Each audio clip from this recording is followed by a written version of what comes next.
왜냐하면 1단계로 국민들한테 이게 효과가 있구나. 자, 예산을 조정하는 거는 뭐 잘 모르니까 저항이 없을 수가 그렇죠. 있겠죠. 저항이 없죠. 왜냐하면 지금 정부의 예산이 이제 올해 400조고 그 중에 보통 이제 의무 지출이 아닌 그런데 경지석 경비를 제외하고 쓸 수 있는 게 140조 정도. 2단계에서 토지 보유세 같은 걸 신설한다. 요거는 좀 다른 네. 거죠. 이거는 세금 폭탄 얘기 바로 나올 텐데. 네. 세금 폭탄이죠. 네. 폭탄인데 95% 국민들한테는 혜택이에요. 1단계로는 예산을 조정해서 이제 하고 그러면 사람들이 기본소득이다 이해가 올라갈 거 아닙니까? 네. 두 번째는 뭘 할 거냐면 우리 사회가 자산 불균형이 너무 심해요. 상위 10%가 66%를 가지고 있어요. 부동산은 더 심하죠. 땅은 더 심해요. 땅 없으시죠? 땅은 없죠. 집은 땅 있어요? 하나 있는데. 땅도 없고 집도 없다. 여기 집도 없어요. 거의 다 그렇죠. 그런데 대한민국의 토지 자산의 가치가요 6,500조입니다. 그런데 이 토지 자산에 대해서 내는 세금이 얼마냐면 9조 원밖에 안 돼요. 0.0 몇 프로밖에 안 됩니다. 그러니까 1%도 안 되는 거죠, 그죠? 1%면 65조 아닙니까? 0.012%밖에 안 됩니다. 그런데 자동차 가지고 계신가요, 혹시? 차도 없어. 자동차. 차도 없어. 자동차에 대해서 그것도 자산인데 세금 얼마 내냐면 1년에 2% 가까이 냅니다. 그죠? 자동차 자산에 대해서는 2%를 내는데 자동차는 완벽하게 본인 거죠. 그렇죠. 근데 토지는 공개념에 의해서 완벽한 개인가이 아닙니다. 그런데 왜 토지 보유에 대해서는 0.02%밖에 안 됩니까? 이게 왜냐하면 토지는 소수 힘센 사람이 많이 가지고 있어요. 자동차는 서민이 많이 가지고 있어요. 똑같이. 왜냐하면 부자라고 차를 100대 가지고 있지는 않거든. 근데 문제는 뭐냐면 그 땅을 많이 갖고 있는 분들이 국회의원이란 말이에요. 그러니까. 지금 재산을 보면은 20대 국회 기준으로 국회의원 절반가량이 10억 이상의 재산을 보유하고 있고 또 평균 재산은 19억이래요. 네. 그런 분들이 또 많이 갖고 있는 게 땅이거든요. 과연 그렇죠. 그분들이 그럼 이 법을 통과시켜야 되는데 과연 가능하겠냐? 바로 그거죠. 우리가 안 될 거라고 생각하면 아무것도 못하죠. 기득권자의 저항에 대해서 기득권자들이 반대하니까 못 해왔잖아요. 기득권의 저항을 뚫고 해야 그게 능력이고 그래야 세상이 바뀌죠. 어떻게 그 저항을 뚫으실 건지. 첫째로는 설계를 잘해야 됩니다. 결국 이번에도 탄핵도 국회의원 싫어하지만 하게 만들었잖아요. 국민의 힘으로. 근데 국토보유세를 이름을 이제 제가 국토보유세라고 붙였는데 국토보유세. 지금 종부세를 내요. 종합부동산. 그렇죠. 그걸 강화하는 거죠. 그거 가지고도 세금 폭탄이라고 난리죠. 예. 근데 난리 안 치게 하는 방법이 있어요. 전에는 세금을 걸어가 딴 데 써버렸어요. 그러니까 국민들이 세금 내면 나한테 오는 게 아니고 우회적으로 뭐 다리 만들고 이러니까 거부를 했는데 요 국토보유세는 거둔 100%를 전 국민한테 똑같이 나눠줄 거예요. 토지 배당. 토지 배당이죠. 그래서. 그러면 이거 95% 이상은 자기가 낸 것보다 더 받습니다. 그리고 거의 한 절반은 원래 땅이 없기 때문에 안 내고 받아요. 저 같은 사람 받을 수 그 있는 받은 거 거네. 보니까 30만 원을 낸단 말이에요. 설득되려고 그러는 것 같습니다. 제가 15조. 지난번에는 안희정 지사 말에 설득되려고 그러더니 또. 아니, 이거는 지금. 설득이 아니라 오해를 푸는 거예요. 지금 이제 9조 원에 불과한 부동산 보유세를, 토지 보유세를, 이거를, 한 24조 원까지 늘리면 15조 원 정도가 생겨서 국민 1인당 30만 원이 됩니다. 네. 초보적으로 해보는 거예요. 네. 그러면은 30만 원을 토지, 있든 없든 다 받는데, 그 중에서 거의 95% 거의 대부분의 국민들은 이익을 봐요. 그런데 한 5% 정도는 땅을 무지무지하게 많이 갖고 있기 때문에 땅 부자들은 더 많이 내게 됩니다. 그래봤자 우리가 설계한 데 의하면 2.5% 이런 정도에 불과해서 자산 불균형을 해소할 수 있는데 요만큼 해보는 거예요. 그러면 사람들이 한번 해보면 이게 나한테는 이익이네. 이렇게 되면 그 다음부터는 설계를 잘하면 해가지고 그 혜택이 온다는 걸 확실하게 인식을 시켜주면 조세 저항이 없어지죠. 조세 저항이 없어질 수 있다. 극소수한테 있는데 그런 거는 국민 다수의 힘으로 뚫어 나갈 수 있죠. 토지 배당을 받게 될 국민들의 힘으로 국회의원들을 움직이겠다라는 이런 말씀. 제가 사실 이것도 해봤거든요. 성남시에 제가 처음 시장을 취임을 했는데 새누리당 의원들이 4명, 2명 더 많은 거예요. 처음엔 2명 많더라 나중에 4명이 더 많았는데 제가 하는 모든 좋은 정책은 다 부결 삭감이에요. 아무것도 못 하잖아요. 그러니까 첫 해는 제가 완전히 당했죠. 두 번째 해부터는 어떻게 했냐면 제가 하는 정책에 이 혜택을 보는 사람들 조직한 거죠. 교육 지원 정책을 하면 학부모들, 노인 지원 정책을 하면 노인회, 무슨 보훈수당 하면은 보훈수당 받는 우리 유공자들 이런 사람하고 같이 싸워서 다 관철을 했거든요. 결국 다 우리 편 됐고 결국은 제가 기획한 대로 다 통과됐어요. 그게 국민의힘이죠. 이건 탄핵 통과시키듯이. 국민하고 직접 소통하고 국민의힘을 빌어서 밀어붙이면 국민에게 이익되는 국가에 이익되는 정책을 할 수가 있습니다. 그런 노력을 안 하고. 근데 성남이 그 분당도 있고 요새 네. 판교도 해가지고 뭐 세금도 많이 들어오고 해서 조금 이렇게 여유가 있어서 그런 게 잘 먹힌 거 아닌가요? 네. 그렇지는 않고요. 판교 테크노밸리는 국가에다 세금을 많이 내지 뭐 성남시에 그 세금을 많이 내겠어요. 지방세 많이 낼 텐데. 지방소득세 늘어나는 게 한 뭐 4,500억 정도. 4,500억. 그런 정도입니다. 우리 전체 일반 회계 예산이 1조 6천억 정도 되니까 근데 거기서 엄청나게 거 아니에요. 이게 저 지역에 저 아래쪽에 뭐 영호남 쪽에나 충청도 쪽에서 별 기업이 없는 그런 동네에서는 사실 그런 거 쉽지 않죠. 근데 그게 아니라니까요. 이게 이제 오해인데 성남시는 시민들이 세금을 많이 내니까 정부가 지원을 안 해줘요. 그냥 재정이 독립돼 있죠. 아, 그것 때문에 참 이른 시위도 하시고. 그래서 저는 박근혜 대통령이 뭐라고 압박을 해서 제가 달려들 수 있는 거예요. 재정이 자립돼 있으니까. 정부의 지원을 해주지 않아요. 근데 다른 도시들은 정부의 지원을 받습니다. 국세의 19.24%, 약 40조 가까이 되는 돈을 전국에 나눠주고 있어요.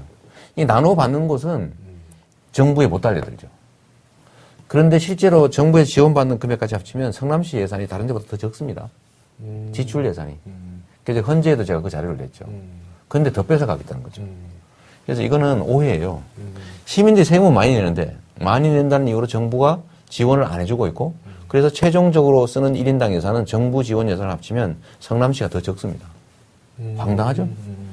안 믿어지실 겁니다. 근데 이거 나중에 인터넷에 뒤져보세요.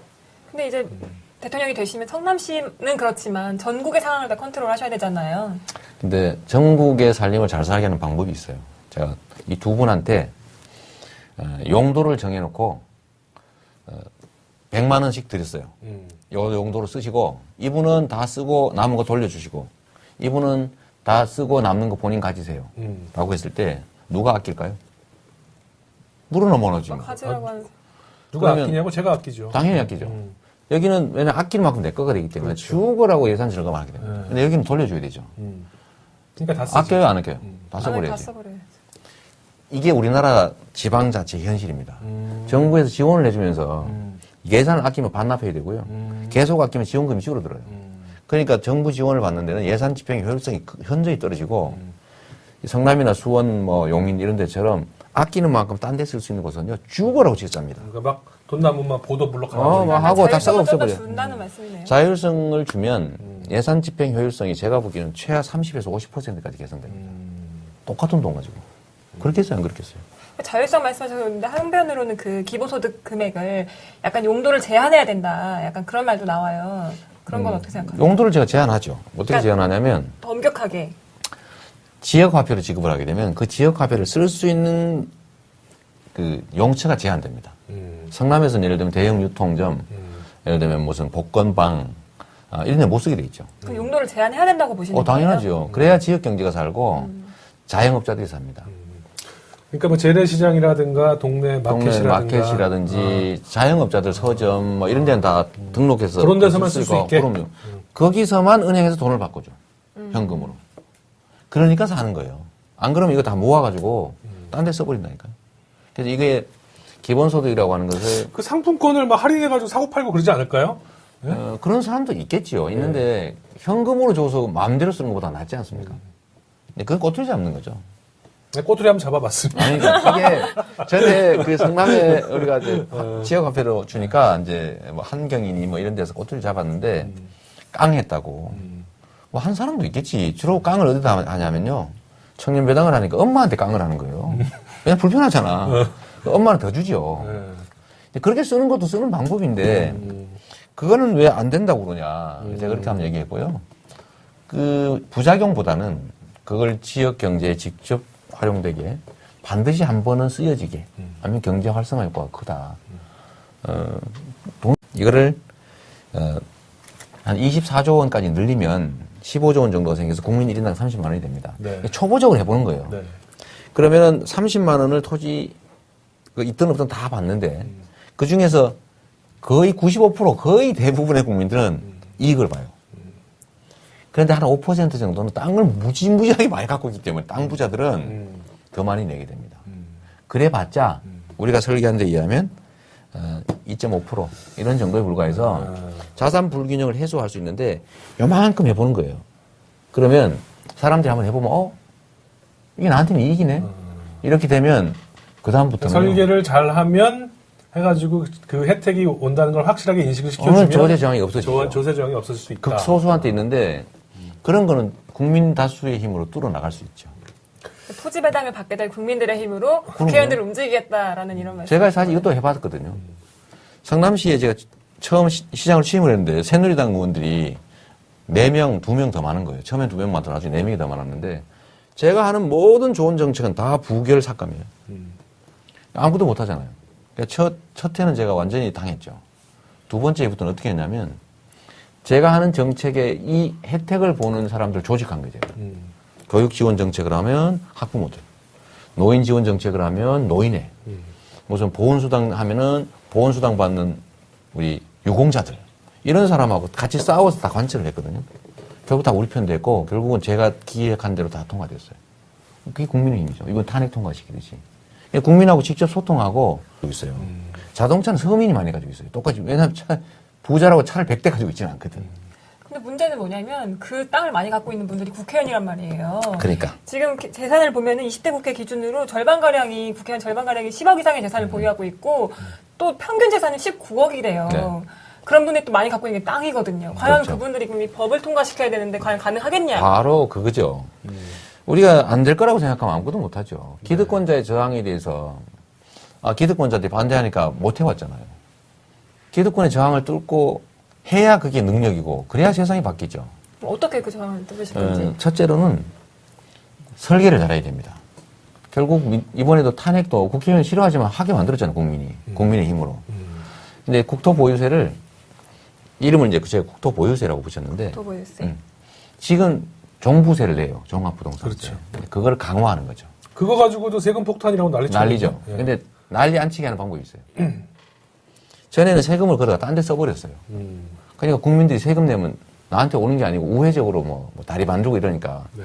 거부를 했는데 요 국토보유세는 거둔 100%를 전 국민한테 똑같이 나눠줄 거예요. 토지 배당. 토지 배당이죠. 그래서. 그러면 이거 95% 이상은 자기가 낸 것보다 더 받습니다. 그리고 거의 한 절반은 원래 땅이 없기 때문에 안 내고 받아요. 저 같은 사람 받을 수 그 있는 받은 거 거네. 보니까 30만 원을 낸단 말이에요. 설득되려고 그러는 것 같은데. 제가 15조. 지난번에는 안희정 지사 말에 설득되려고 그러더니 네. 또. 아니, 이거는 지금. 설득이 아니라 오해를 푸는 거예요. 지금 이제 9조 원에 불과한 부동산 보유세를, 토지 보유세를. 왜냐하면 1단계로 국민들한테 이게 효과가 있구나. 자, 예산을 조정하는 거는 뭐 잘 모르니까 저항이 없을 수가 그렇죠. 있겠죠. 저항이 없죠. 왜냐하면 지금 정부의 예산이 이제 올해 400조고 그 중에 보통 이제 의무 지출이 아닌 그런데 경지석 경비를 제외하고 쓸 수 있는 게 140조 정도. 2단계에서 토지 보유세 같은 걸 신설한다. 요거는 좀 다른 네. 거죠. 이거는 세금 폭탄 얘기 바로 나올 텐데. 네. 세금 폭탄이죠. 네. 폭탄인데 95% 국민들한테는 네. 혜택이에요. 1단계로는 예산을 조정해서 이제 하고 그러면 사람들이 기본소득이다 이해가 올라갈 거 아닙니까? 네. 두 번째는 뭘 할 거냐면 우리 사회가 자산 불균형이 너무 심해요. 상위 10%가 66%를 가지고 있어요. 부동산은 더 심하죠. 땅은 더 심해요. 땅 없으시죠? 땅은 없죠. 집은 땅 있어요? 하나 있는데. 땅도 없고 집도 없다. 여기서 집도 없어요. 거의 다 그렇죠. 그런데 대한민국의 토지 자산의 가치가요 6,500조입니다. 그런데 이 토지 자산에 대해서 내는 세금이 얼마냐면 9조 원밖에 안 돼요. 0.0 몇 프로밖에 안 됩니다. 그러니까 1%도 안 되는 거죠, 그죠? 1%면 65조 아닙니까? 0.012%밖에 안 됩니다. 그런데 자동차 가지고 계신가요, 혹시? 차도 없어. 자동차. 차도 없어. 이 자동차에 대해서 그것도 자산인데 세금 얼마 내냐면 1년에 2% 가까이 냅니다. 그죠? 자동차 자산에 대해서는 2%를 내는데 자동차는 완벽하게 본인 거죠. 그렇죠. 근데 토지는 공개념에 의해서 완벽한 개인가이 아닙니다. 그런데 왜 토지 보유에 대해서는 0.02%밖에 안 됩니까? 이게 왜냐하면 토지는 소수 힘센 사람이 많이 가지고 국민의 힘을 빌어서 밀어붙이면 국민에게 이익되는, 국가에 이익되는 정책을 할 수가 있습니다. 그런 노력을 안 하고. 근데 성남이 그 분당도 있고 요새 판교도 해가지고 뭐 세금도 많이 들어오고 해서 조금 이렇게 여유가 있어서 그런 게 잘 먹힌 거 아닌가요? 네. 그렇지는 않고요. 판교 테크노밸리는 국가에다 세금을 많이 내지, 뭐 성남시에 그 세금을 많이 내겠어요. 지방세 많이 낼 텐데. 지방소득세 늘어나는 게 한 뭐 4,500억 정도. 4,500억. 그런 정도입니다. 우리 전체 일반 회계 예산이 1조 6천억 정도 되니까. 근데 거기서 엄청나게 하는 거 아니에요? 굉장히 저 지역에, 저 아래쪽에 뭐 영호 호남 쪽에나 충청도 쪽에서 별 기업이 없는 그런 동네에서는 사실 그런 거 쉽지 않죠. 근데 그게 아니라니까요. 이게 이제 오해인데, 성남시는 시민들이 세금을 많이 내니까 정부가 지원을 안 해줘요. 그냥 재정이 독립돼 있죠. 아, 그것 때문에 참 이른 시위도 하시고. 그래서 저는 박근혜 대통령이 뭐라고 압박을 해서 제가 달려들 수 있는 거예요. 재정이 자립돼 있으니까. 정부의 지원을 해주지 않아요. 근데 다른 도시들은 정부의 지원을 받습니다. 국세의 19.24%, 약 40조 가까이 되는 돈을 전국에 나눠주고 있어요. 이 나눠받는 곳은 정부에 못 달려들죠. 그런데 실제로 정부에서 지원받는 금액까지 합치면 성남시 예산이 다른 데보다 더 적습니다. 지출 예산이. 그래서 헌재에도 제가 그 자료를 냈죠. 그런데 더 뺏어가겠다는 거죠. 그래서 이거는 오해예요. 시민들이 세금을 많이 내는데 많이 낸다는 이유로 정부가 지원을 안 해주고 있고 그래서 최종적으로 쓰는 1인당 예산은 정부 지원 예산을 합치면 성남시가 더 적습니다. 황당하죠? 안 믿어지실 겁니다. 근데 이거 나중에 인터넷에 뒤져보세요. 근데 이제 대통령이 되시면 성남시는 그렇지만 전국의 상황을 다 컨트롤 하셔야 되잖아요. 근데 전국의 살림을 잘 살게 하는 방법이 있어요. 제가 이 두 분한테 용도를 정해놓고 100만 원씩 드렸어요. 요 용도로 쓰시고 이분은 다 쓰고 남은 거 돌려주시고 이분은 다 쓰고 남는 거 본인 가지세요. 라고 했을 때 누가 아낄까요? 물어나 모노지. 가지라고 하는. 누가 아끼냐고 제가 아끼죠. 당연히 아끼죠. 여기는 왜냐면 아끼는 만큼 내 거가 되기 때문에 그렇죠. 주거라고 예산 절감을 하게 됩니다. 근데 여기는 돌려줘야 되죠. 그러니까 다 쓰죠. 아껴요, 안 아껴요? 다 다 써버려야지. 써버려야지. 이게 우리나라 지방자치 현실입니다. 정부에서 지원을 해주면서 예산을 아끼면 반납해야 되고요. 계속 아끼면 지원금이 줄어들어요. 그러니까 정부 지원을 받는 데는 예산 집행의 효율성이 현저히 떨어지고 성남이나 수원, 뭐 용인 이런 데처럼 아끼는 만큼 딴 데 쓸 수 있는 곳은요 죽어라고 지급합니다. 그러니까 막 돈 남으면 보도 불러가고. 막 하고 다 썩어 없애버려. 준다는 말씀이네요. 자율성을 주면 예산 집행 효율성이 제가 보기에는 최하 30에서 50%까지 개선됩니다. 똑같은 돈 가지고. 그렇겠어요, 안 그렇겠어요? 자율성 말씀하셨는데 한편으로는 그 기본소득 금액을 약간 용도를 제한해야 된다. 약간 그런 말도 나와요. 그런 건 어떻게 생각하세요? 용도를 제가 제한하죠. 어떻게 그러니까 제한하냐면 더 엄격하게. 지역화폐를 지급을 하게 되면 그 지역화폐를 쓸 수 있는 그 용처가 제한됩니다. 성남에서는 예를 들면 대형 유통점, 예를 들면 무슨 복권방, 이런 데 못 쓰게 돼 있죠. 그 용도를 제한해야 된다고 보시는 거예요? 당연하죠. 그래야 지역 경제가 살고 자영업자들이 삽니다.